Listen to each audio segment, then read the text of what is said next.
What's good, y'all? Jimmy High Roller dropped a new video, the greatest MVP race of our time. And yes, indeed, this is the best MVP race that we've ever seen. Because on one hand, Shea really deserves it. You know what I'm saying? He's second time getting a scoring title. Second time leading his team to the first seed in the NBA. But then Jokic just dropped 60, 10, and 10 last night. Which this video came out before that. But goddamn. You know what I'm saying? Jokic is going crazy. We are now just a few weeks I away want from Shea the to end win, of the but 2025 Jokic might NBA really regular deserve it season, this year. and by this point, He the does- MVP race I'm not gonna is say usually that. I'm all not but gonna say wrapped that. up. But what do you do when there's two MVPs? History says you vote for the guy who is leading his team to the most wins of any team in a decade while putting up prime Michael Jordan numbers. Very clearly the best player on the best team, which should make this decision pretty obvious. You would think. Except it's not.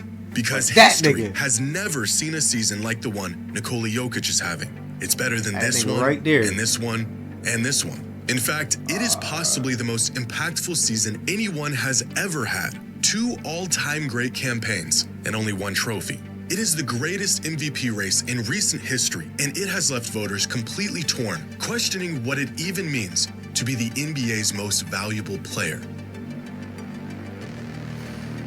Jokic is so good this year, but Shea was there. Today's and then video is Jokic sponsored just- by DraftKings. It's that time of year, my friends. DraftKings overshot at automatic 6 I'm out sorry. now on What- DraftKings picks. What did he say? I don't know. The most compelling case someone can make to be the most valuable player in the league is to put up the best numbers in the league. This isn't the only ingredient to the MVP Jokic, recipe, but crazy it's a ass big shot, one. too. And right now, Jokic and Shea aren't just having the two best seasons in the NBA. They're having two of the best seasons Of all all time. time. Just looking at Both some of them simple are. box score numbers, 33 Nikola Jokic points per jumps off game. the screen like the obvious favorite. Yeah, a that's near crazy. 30-point triple-double on nearly the best efficiency in the entire league, and the That's first crazy. player to ever be top 3 in points, rebounds, and assists. Numbers that make Shea's season look a bit pedestrian, despite being historic. 33, 5, and 6 on at least 60% true shooting is a stat line that has only been achieved by 3 other players in the Come on, history Shea. of the NBA. Come Michael on, Jordan, Shea. James Harden, and Luka Doncic across 5 different seasons. Jordan had 35, 33. Harden had 36, 34. Luka had 33. Luka's shit was crazy, though. Luka had 33.9 points per game, 9 rebounds, and almost 10 assists a game. So it was really almost averaging a 30-point triple-double, which is what Jokic is doing this year, too. Almost a 30-point triple-double. Seasons. Although none of them were as efficient from the floor as Shea is this season. Come However, on, box that's score crazy. numbers by themselves have never been quite enough to compel voters. Of these 5 previous seasons, only one of them ended up winning the MVP, Michael Jordan in '88. And to pull it off, he had to also be the best defender. And the only reason Harden didn't get his is because Westbrook averaged a 30-point triple-double. You know what I'm saying? He had a triple-double every single game. He broke the record and led his team to victory. So, and you know, I love Russell Westbrook. So Harden did deserve an MVP, at least for one of those years. I think Embiid got it one year. That Harden was supposed to get it after Westbrook, if I'm not mistaken. Defensive player in the league. In the case of Jokic, there's only been one season in modern NBA history that compares to his. Russell Westbrook in 2017. And that season, he was the runaway MVP, receiving 69 of the total 101 first place votes. The glaring difference between these two seasons? The mile-wide gap in their efficiency. Nearly a decade and some of the most absurd statistical seasons later, and the upgraded version of Westbrook's MVP season not only doesn't warrant a runaway victory for the award, it may not even win it. But these numbers hardly even scratch the surface of the impact and value these two provide every game. If we take a Jokic deeper so look into some efficient. of their more advanced numbers, we can see just how remarkable Shea and Jokic have been this season and why the MVP race is as close as it is. To put into perspective the caliber of season these two are having, LeBron at his absolute statistical peak had a box plus minus of 13.24. Steph Curry at his absolute best had a BPM of 11.94. This season, Jokic has a box plus minus of 13.21, and Shea is at... He's number 1, 3, 4, and 5. And 7. Like, get this nigga out of here, bro. That's crazy. At 11.58. Choosing between Jokic and SGA this season is like picking between 09 LeBron and 2016 Steph. Good luck. Hard. For the last half-decade, Jokic has led the league in just about every advanced metric by about a mile. But this season, Shea has threatened Jokic's spot and even dethroned him at times as the best player in the league. A feat that, in and of itself, is probably the most impressive thing he's done all season. On any given night, either one of them can look like the most impactful player on the planet. And even looking at advanced numbers, Hey, word too, though. The one thing that makes me put Shea above Jokic is not just that he's winning, but he's winning, which means they're winning by so much every game that Shea is only playing 3 quarters. He doesn't play the 4th quarter because the games aren't close. Because he has a good team, which honestly makes the MVP race a little bit harder sometimes. It makes it harder for you if you have a better team around you, because then they say you're not the one really contributing to the wins, although he has the best plus minus. So, but he's I forgot what I was gonna say. His efficiency? I don't know. Fuck what I was going to say. Edge look like probably the most impressive thing he's done all season in the league. A feat that, in and of itself, is probably the most impressive thing he's done all season. On any given night, either one of them can look like the most impactful player on the planet. And even looking at advanced numbers, the edge is only slightly in Jokic's favor. Crafted NBA has Jokic as the best player in the NBA this season, with Shea right behind him, and then a really big gap, and then everyone else. Estimated plus crazy. Minus, on the other hand, that shit look like Shea, a dick. What and then the hell? a really big gap, and then Bro, what is he doing? What is that, bro? Everyone else. Estimated plus minus, on the other hand, has Shea as the best player in the league this season, with Jokic right behind him, and then huge gap, everyone else. A quick glance at any of these catch-all statistics will tell you that Jokic and SGA are both historically and almost equally as dominant this season. Fortunately for those who are put to the difficult task of choosing between Jokic and SGA for MVP, these numbers have never been a direct indication of who will or who should win the award. Over the last 2 decades, the best or most impactful player in the NBA in any given season, according to some of the best advanced metrics, ended up winning the MVP award only about half of the time. Many times, these are cases where the individual numbers were backed with regular season team success. But rarely have the numbers alone, regardless of how great they were, been enough to be crowned the most valuable player in the league. In fact, if putting up the best stats automatically made a player the MVP, voting for the award wouldn't even be necessary. So in terms of sheer individual numbers, there isn't a... That's what I was finna say. Because the team is so good, he don't play in the 4th quarter. I know I said that, but I had to reinstate it. Like, he don't play the 4th quarter. If he played the 4th quarter, think what his stats would be. But he's, you know what I'm saying, low management a little bit, because he don't need to be playing 40 minutes a game when we up by 20. Very compelling case to be made in either direction. Jokic's numbers are better, but without more context, their dominance from game to game is virtually the same. So we need to add more context. How are these performances impacting their team? And to what extent does their historic production lead their team to success?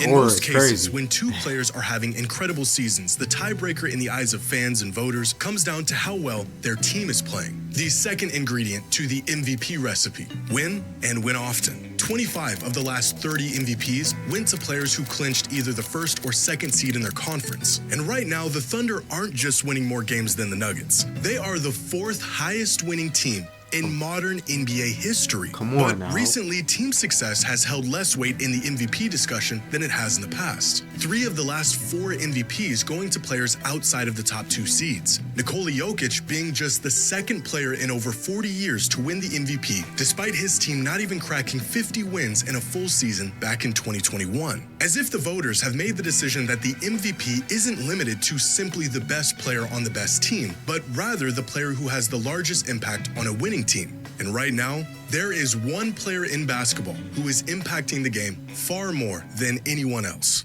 Derek White. Nah. Derek White be going crazy though. But Shea, I gotta admit, we got niggas off the bench scoring 40 on OKC. Everybody on OKC is like Jalen Williams off the bench gave us a triple-double. The whole team is just stacked. I ain't gonna lie. And they all young guys though. They don't even got no experience. They doing good. It's good coaching over there. Gotta be. Here are the current top 8 leaders in the MVP race: Jokic, Shea, Giannis, Tatum, Mitchell, Curry, Mobley, and LeBron. And here are the net ratings of each of their teams. Shea has put on a masterclass all season, leading the Thunder to be not just the most dominant team this season, but the second most dominant regular season team in NBA history in terms of net rating. And for many people, the overwhelming team success the Thunder have had this season is enough to push Shea into the lead for the MVP. But value isn't just when your team wins. It is how much your team depends on you to win. If we look at each team's net rating when their MVP candidate is on the floor, it is clear that the Thunder are easily the best team in the league when Shea is on the court, with an absurd net rating of plus 18.3. This means that when Shea is on the floor, the Thunder are nearly 20 points better than their opponents per 100 possessions, followed by the Cavs with Mobley, the Cavs with Mitchell, and the Nuggets with Jokic. But the most revealing measure is the difference a player makes for their team when they're on the court versus when they're off the court, where Nikola Jokic jumps out as by far the most valuable and important player to his team in the entire league. See, that's what, his presence. That's what I'm saying. We got a good team. OKC got a good team without Shea, but Shea's still bringing it up. You know what I'm saying? And that could, I don't know. That could go in his favor or not in his favor because Jokic got a better, I don't know, swing. Off court. When he's off court, the team does a lot worse. Team does all right without is the difference between Shea. the Nuggets being a net negative 8.2 points, bordering the worst team in the NBA, and a plus 10.6, one of the best teams in the NBA. See, but also, you can get a lot of stats. You know what I'm saying? And the stats come easier for a good player when your team is bad. You know? When your team is good, that just means it makes it harder for you to get really good stats, except for like assists. But when your team is bad, you gotta score 60. Cause you the main option. You gonna score 60, but your team's still gonna lose.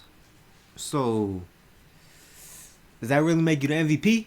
Many of these MVP candidates, their team can still compete at a high level, even when they're off the court. Like the Celtics without Tatum, the Cavs without Mitchell or without Mobley, the Lakers without LeBron, and the Thunder without Shea. Steph and Giannis are the only other MVP candidates who elevate their teams from below average to title contenders. But without Jokic on the floor this season, the Nuggets are nearly the worst team in the league. Now, it's worth considering who these players play around when they're on the floor. A rotation that tends to keep starters together is bound to favor those in that starting lineup compared to a rotation that pulls and plugs periodically. For example, if Jokic tends to play with starters more often than not, but SGA is constantly playing with rotational players, Jokic's numbers are going to appear better on paper because he's playing alongside a better group. And Right. so I looked into this. How many possessions So these what is it? MVP candidates have played this season, and how many of those possessions were exclusively with the starting lineup? And it turns out that Nikola Jokic does have the Still, benefit okay. of playing with the best players on the Nuggets Oh, more wow. than any of these other candidates play with theirs. 17% of all of Curry, his minutes on damn, the court okay, coming Curry. alongside the Nuggets starters. For comparison, Steph only plays with the Warriors starting lineup 9% of the time. But in Yeah, but they starters is ass anyway. Like, you know, they starters ain't doing nothing anyways. I don't even the orange hair dude. I don't even know how to pronounce his name. I think they got a decent center, maybe. most cases, this number is negligible. For example, Giannis plays with the Bucks starters virtually as much as Jokic plays with his. And at most, the difference in time these players see on the court with their best unit varies by less than 10% of their total playing time. In other words, it doesn't really matter who Jokic is playing around. He rises the tides for his entire team significantly more than anyone else in the entire league. In fact, according to Cleaning the Glass, when you translate these on-off splits to an estimation of impact on Denver's record, the Nuggets are a staggering 45 wins better as a team when Jokic is on the floor versus when he isn't. For comparison, Shea's on-court impact on the Thunder projects to them being about 15 wins better as a team. But this is where the discussion becomes a matter of what you value most in your most valuable player. Because while Jokic elevates the Nuggets to one of the best teams in the league, Shea elevates the Thunder to being one of the best teams of all time. Is it more valuable to drag your team from being bad to being in title contention? Or is it more valuable to elevate your team from title hopefuls to overwhelming title favorites? This is essentially what the MVP race is boiling down to. A player with... When he put it like that, I still want to say Shea. Because Shea's still doing it. Like, if you go from title contender to title favorite, like barely in the title race and barely in the playoff race, to the number one option, that's better than just not title contenders to title contenders. With ungodly numbers propelling his team to compete at a level they have no business being at, or a historically great scoring juggernaut. See, but what Jokic was doing for the Nuggets, right? How he just said that. LeBron did that shit with the 2017 Cavs. 2017 Cavs, they would have had maybe 12 wins the whole season. And LeBron got them like 40, 50 wins and all the way to the finals. Come on now. Juggernaut, who is I don't the even sole think Jokic's leader gonna go of to the the best finals. team in recent history. And the answer to this question may boil down to a third and final ingredient to the MVP award. A factor that is often ultimately decided who has won in the past and will more than likely be the deciding factor this season.